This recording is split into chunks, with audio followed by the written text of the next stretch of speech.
good to be back. I missed you all, and I feel like a lot has changed. All of a sudden, I'm back. Liz is up here. Peggy comes out of retirement. Chris says, "What piano?" and joins Sunday services team. We see Therese and wonderful folks. It is a joy to be back. 7 o'clock works clearly for some of you. Usually 10 o'clock, 7. Maybe we'll start 2:30. I think that might be a nice split. We'll talk about it, and we'll get back to you.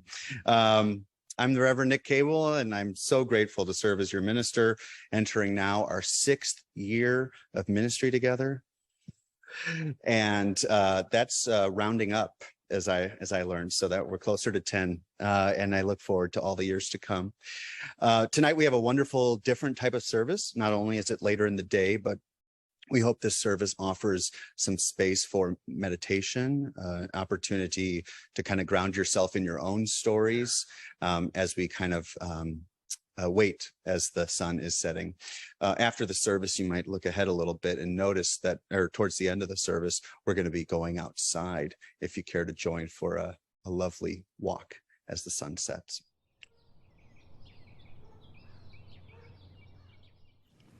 Good evening. I'm new on the Sunday services team. I don't think very many of you don't know who I am. Thanks for coming out for my debut. So when asked to write a call to worship about or including the topic of sunsets, I at first was disinclined because if it was supposed to be some sort of metaphor. I'm not really in a sunsetting phase of my life just now. I decided to go all literal because my fondness for sunsets and dusk actually is quite strong. I'm a lover of the sky. There's a term for this I recently learned, astrophile. One can also be a lover of sunsets, an apocryphile, the moon, a selenophile, or clouds, a nephophile. There's even a word for a lover of storms, serenophile. I think I'm all of these, but definitely an astrophile because I love the sky in any state. Cloudy, clear, stormy, starry, with any phase of the moon. I'm pretty sure I became an astrophile at a young age due to all of the time I've spent on the shores of Lake Michigan. Every summer in memory, I've spent time on the beach at dusk and into the night watching sunsets and then staying for the wondrous show of stars popping out of the incredible darkness. One by one, several more, and then suddenly zillions. If I'm lucky, there might be lightning or a Northern Lights display accompanying the star show. The awe I experience when seeing that display is impossible really to put into words.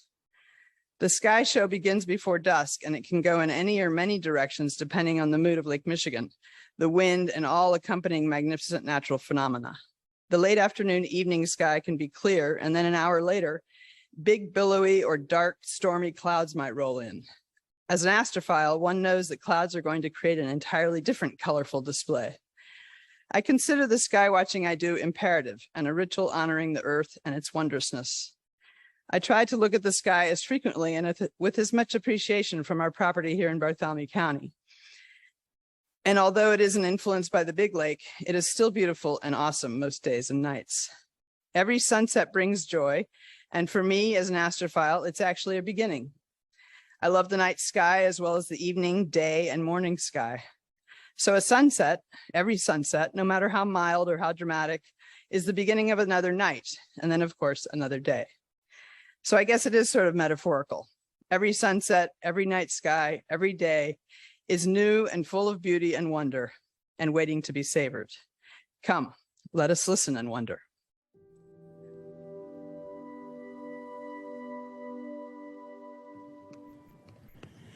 When I was asked to write 500 to 600 words about sunset for this service, I felt like Liz described she felt. I thought, good grief, what on earth will I do? Should I write about actual sunsets? Sunset as a metaphor for aging. I'm learning about aging. Sunset as a theme in music. So I thought, well, what have others said about sunsets? Maybe that will inspire an idea in me. So I turned, of course, to Google, and there were many, many quotes and phrases about the topic. Our UU ancestor, Ralph Waldo Emerson, apparently said, "Every sunset brings the promise of a new dawn." There was lots of assurances and lots of thoughts to help us cope. Did you know that, quote, "beautiful sunsets need cloudy skies"? Well, after spending more time than I care to admit in wiki holes, trying to find out who are these people saying these things, I was feeling over all the saccharin and the advice and over this writing assignment. And then I read the words of an unknown wise one who said, "Sunset is life's way of saying, good job, you survived today. Here is something pretty." Well, I can relate to that. Some days are like that. Then there was a person who said words to the effect that, well, the sun doesn't rise, the sun doesn't set, the earth rotates. And I like that too. I wasn't asked to feel one way or another with that quote, but I also wasn't any further in writing my 500 words. So I looked around. There's a framed photograph on a shelf in my workroom. It's one of those iconic sunset pictures, a beautiful sky reflected in a still lake. You've seen pictures like that, I know. My dad took this particular photo. For several happy years during my young adulthood, my parents owned a small, simple fishing cottage on a small, quiet lake in northern Indiana. Dad took that photo standing on our dock one evening. When I looked at that photo, I was flooded with memories from the time my family spent there. My mom, a former high school athlete, was a very competitive person. Fishing with her was not so much fun for me because she wanted so desperately for both of us to catch fish. To her, returning with no fish was an unsuccessful trip. My dad and I would sometimes go out in the evening and fish until dark. He was happy to catch fish. In fact, he preferred to catch fish, but his attitude was very different. One time there, he told me that for him, fishing was like going to church. He was happy in the quiet, noticing the blue heron that was standing nearby, feeling the gentle breeze, watching the sky change. A lot of those evenings, I didn't always bait my hook. I could, but I didn't always bait it. And if he knew that, I know he didn't care. I think he enjoyed solitude, and I felt grateful that he shared that time with me. We would stay out as long as we could, often needing a light on the boat as we made our way back to the dock. What makes my photo so special are these memories that I bring to it. I hope that you each have a special sunset. What you bring to that sunset makes it special. Otherwise, it may just be the rotation of the earth, which is consistent and which is good. And it may be, it is, you survived the day, here is something pretty. And that is fine and wonderful, in fact. Our earth is beautiful. And when the beauty in our lives interacts with that natural beauty, well, that is when the magic happens. And now I am grateful for having had this writing assignment, and that's 566 words.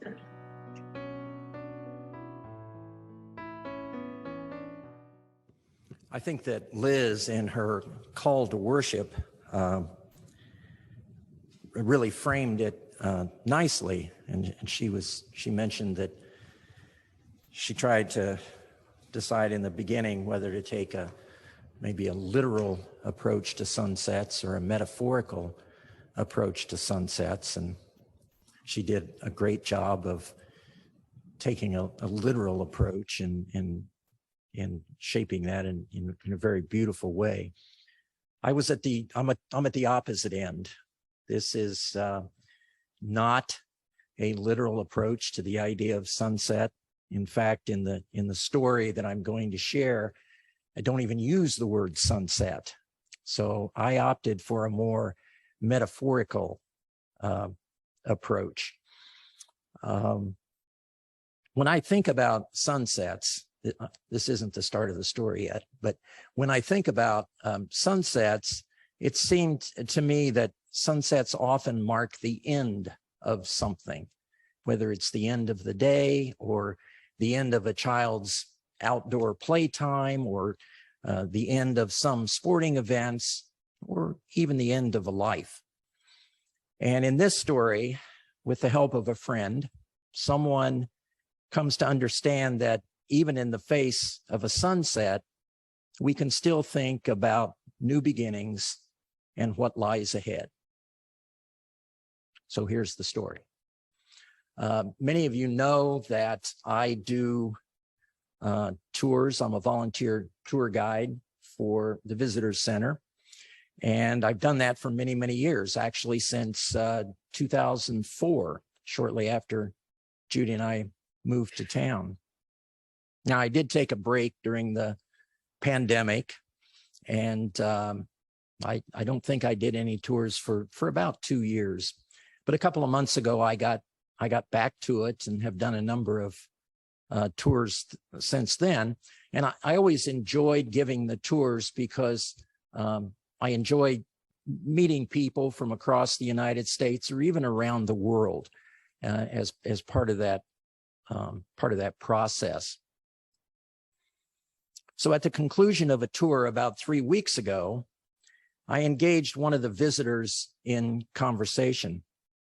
He had asked a number of good questions during the tour, and I suspected that he might have a background in architecture or design, and I was right about that. I discovered that during his work life, he had worked with some of the very architects who had done buildings here in Columbus. And he had also had a history working as a project manager on some really major restorations, Union Station in Chicago and Grand Central Station in New York as prominent examples. So as our conversation continued, he shared more information about his personal life.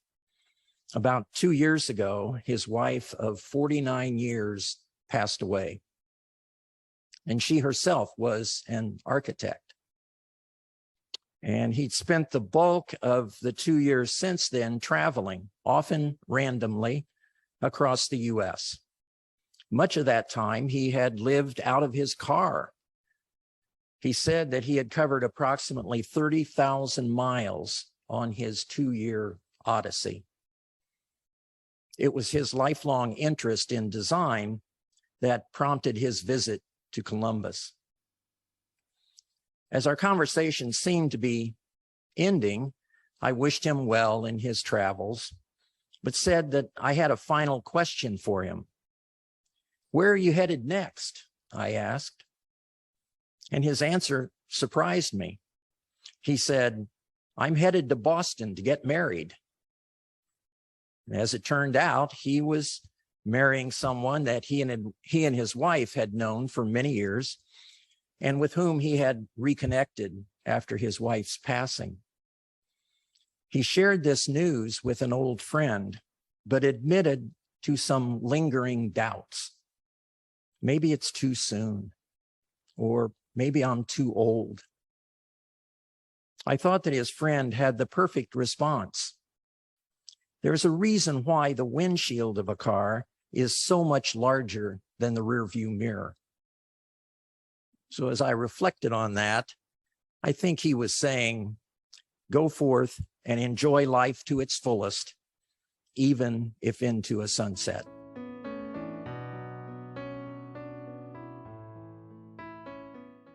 You did a fine job, Liz, and I am in the sunset part of my life.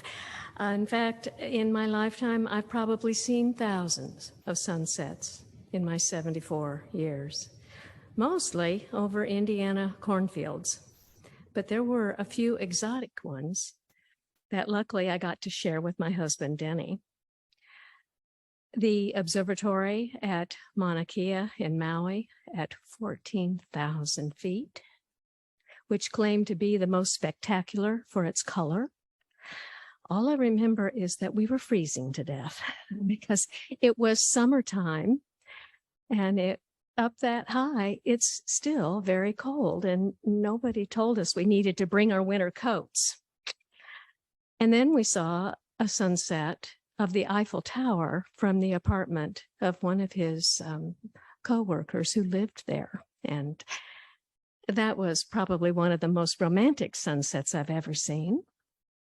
And then there was a stunning one on the southern tip of Ireland, looking west, as so many did longingly long ago toward America, where family had long fled.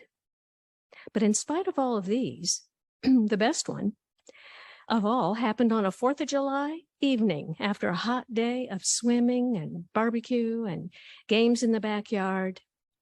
3 generations of my family gathered at my parents' house for bowls of strawberry shortcake and homemade ice cream and excited anticipation of fireworks, achingly in the far distant future of a 3-hour wait for the sun to finally go down. The kids were all barefoot on the lawn chasing fireflies, because back then there were fireflies. We didn't treat the lawns.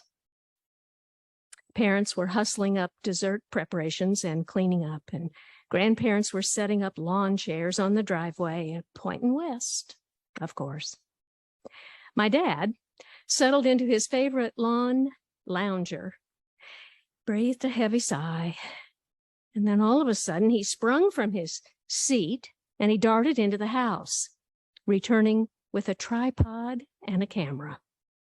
And he began fiddling around with the lenses and the gadgets and snapping dozens of shots intermittently, stopping to exclaim, "Just look at that. Did you ever? It's just stunning. This is going to make a great oil painting." My siblings and I just rolled our eyes. Daddy was prone to hyperbole. It seemed that he ended nearly every sentence he ever uttered with an exclamation point. But we did pause and we looked. And indeed, the sunset that evening was magnificent. Fiery reds and oranges and purples. But sunsets come every day into night. And there'll be another one just around the clock. And hey, by the way, you better watch where you're throwing that frisbee, kids. At 10 o'clock, it was dark enough for the Parks Department to start the show. The kids settled down, and finally they looked up instead of down, having missed the rich moments of a natural evening sky altogether.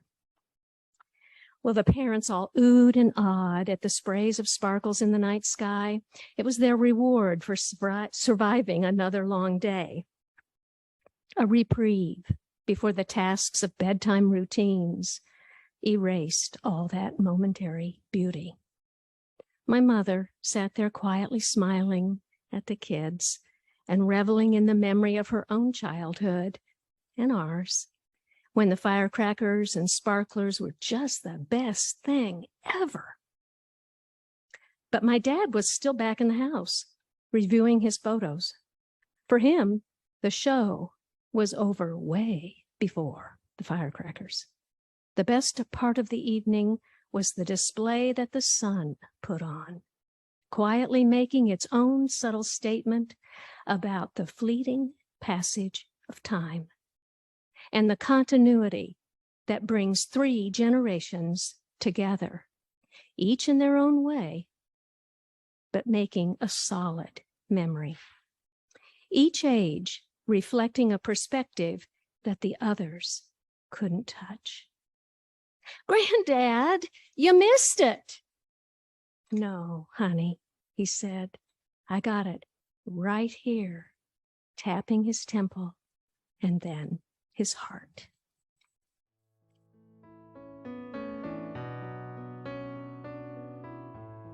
I leaned over to Chris and I said, it's going to be a good year. And I missed so much these stories and these writing assignments. I didn't think of there were assignments. It was more of an invitation of sorts. But whatever. And the music and the way they all weave together. And thank you for all the music tonight. I'm returning from this past Wednesday from 10 weeks on parental leave, a gift I feel so grateful for, from a congregation who values me as both minister and father and partner. And over those 70 days, I think the math is right, we had a lot of sunsets. And when I heard Louise talk about the service that they were concocting in my absence, I felt it so appropriate, because what marked my return was also Holly or Cedar's beginning daycare. So now Cedar and Holly are both in full-time daycare. And that means we have just a few hours each day of the week with Holly and Cedar. Now, we're used to it with Holly, but it made it feel even more, it brought back up those feelings of how short those couple hours in the evening were before they go to bed. And so I was thinking about just how much I've taken for granted at times, the bedtime rituals that we've come to have, and trying to allow those to be more spacious, because it's usually in those bedtime times that Holly will ask the most accidentally profound questions you can imagine. And some of you may have had these experiences with children or other family members of a younger age. And I think about that sometimes, laying there with her reading a book and getting interrupted every couple minutes, and realizing that, this is a part of the ritual. It's not the story. It's about the whole ritual of being with her. What she remembers isn't really about what's in the story, but how she was treated in those times of going to bed, saying goodbye. And one of the interesting things is, and unfortunate for our arguments with her, is that when the sun starts going to bed, you go to bed. Well, in the summer, they stay up really late. And so it's been very challenging, because she'll notice and say, the sun's not going to bed yet. But we get the blackout curtains, and we couldn't get a Cricket sound machine, and it'll work.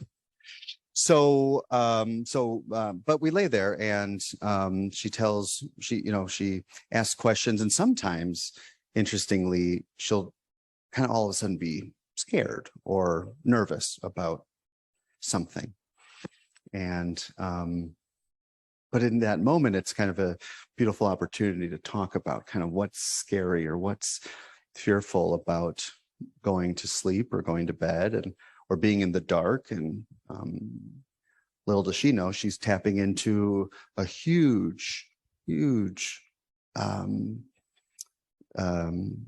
issue or pathology many people have around night being bad, or sunset being bad, and sunrise being good. And because you have this beautiful day before you, and sunset, it's the end, as I think one of you talked about.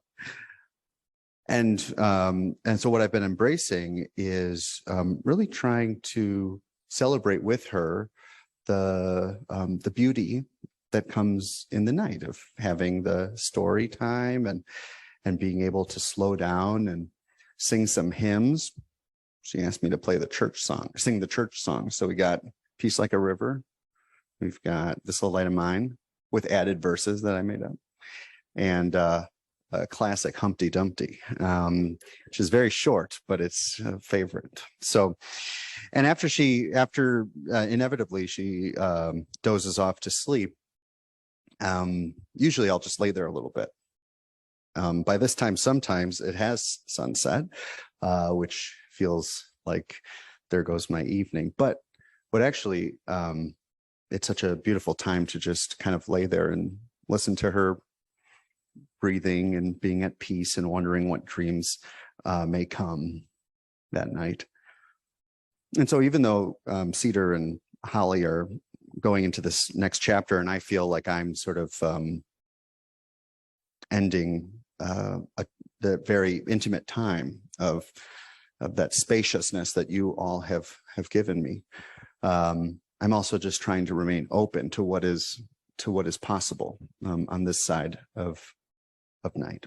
And I hope that, in all these stories, you don't think, oh, well, these guys are like professional writers or speakers or things like that, but that each of you have a relationship with the sun and the sun setting and thousands of nights that you're invited back to that pendulum swing of life. I hope that this service tonight and our walk this evening brings you closer to the beauty that is perhaps only found as the sun sets. May it be so, and amen.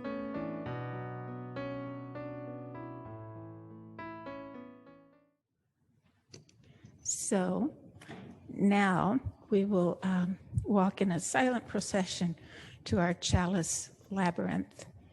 We hold in our hearts the worries and troubles of this past week, and we prepare to put them behind us. But first, let's give them just a little space in our minds.